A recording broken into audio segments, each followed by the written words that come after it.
The most famous magic tricks in the world finally revealed. The floating woman. This is a very common trick seen in most magic shows. A woman lies down on a board, which is propped up by two chairs.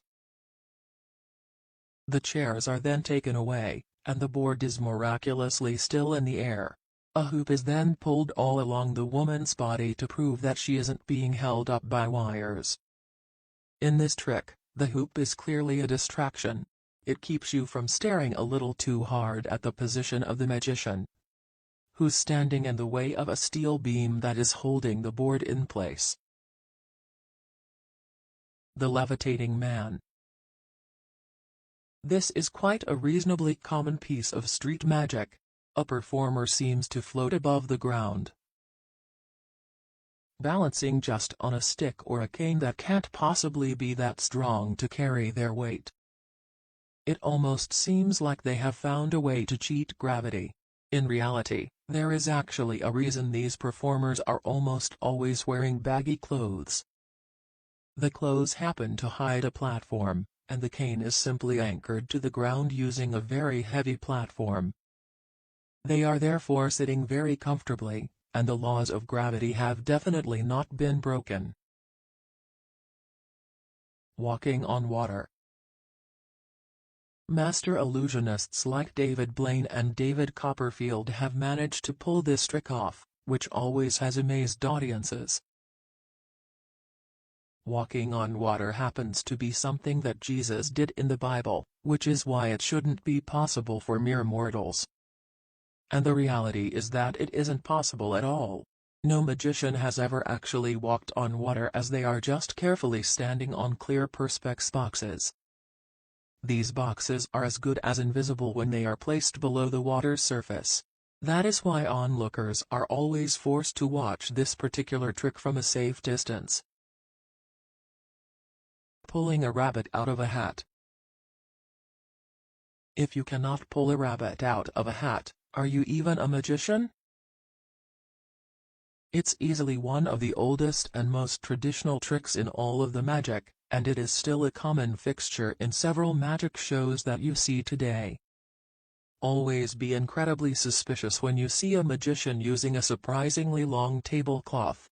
In this case, the cloth is simply hiding a bagged rabbit below the table.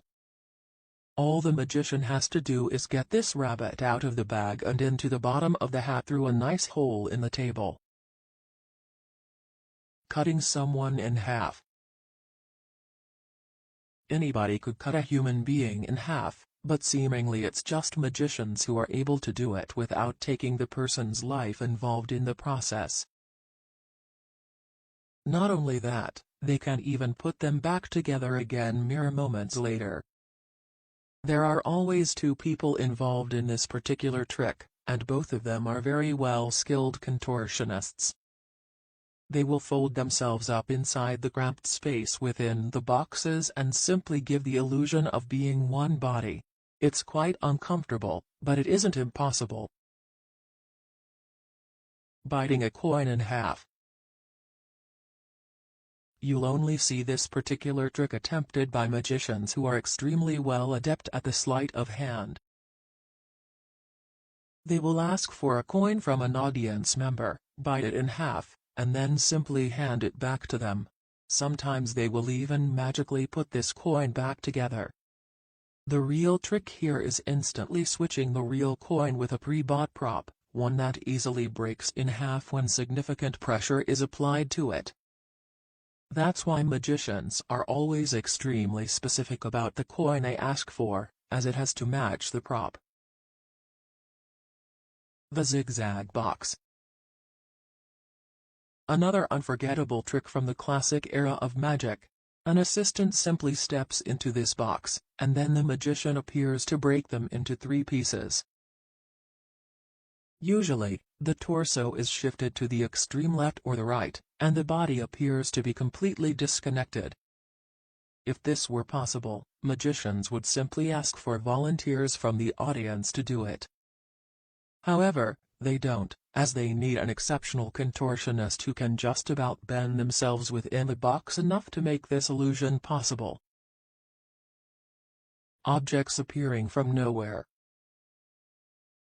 Making something appear where absolutely nothing had previously existed is almost what magic is really about.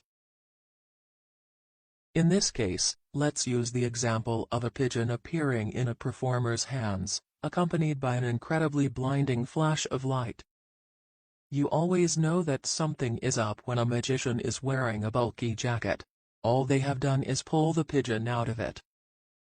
The flash was simply a calculated distraction, blinding you for long enough for them to quickly grab the pigeon. However, it still requires incredible hand speed. Swallowing a sword. This trick used to be seen a lot more often than it really is now.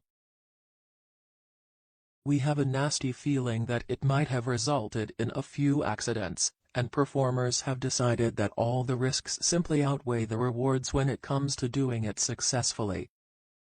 There's actually no trick to this at all, as the sword really does get swallowed. The performer very carefully pushes the blunted blade right down their esophagus, which they have spent years training to accept this foreign object. One wrong move and they would be in real trouble.